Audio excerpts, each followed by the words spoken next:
Hey there, everybody. With the Jets and the Giants set to square off on Saturday night in their third preseason game, let's go ahead and bring you three matchups to watch. Starters are going to play a lot in this game, so you'll see a lot of 1-versus-1 action.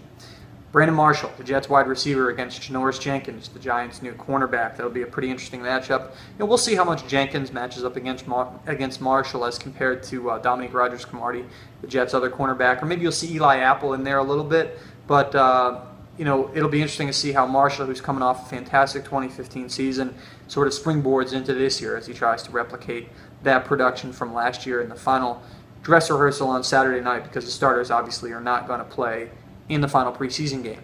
Second matchup to watch, Darrelle Revis, the Jets cornerback, against Odell Beckham Jr., one of the best young wide receivers in the NFL. How much does Revis have left in the tank? And he was a very good corner last year. He had a couple rough games against DeAndre Hopkins and Sammy Watkins, two of the better young receivers in the NFL. So it'll be interesting to see how the Revis-Beckham matchup goes, even though, again, this game doesn't really count.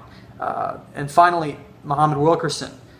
Presuming he plays, and he probably will, coming off the broken leg, this will be his first preseason game action.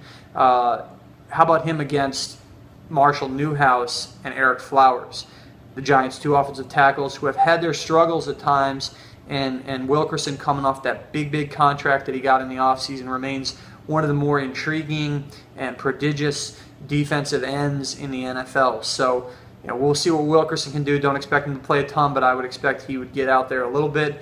And that Newhouse and Flowers certainly have their hands full with Muhammad Wilkerson on Saturday night.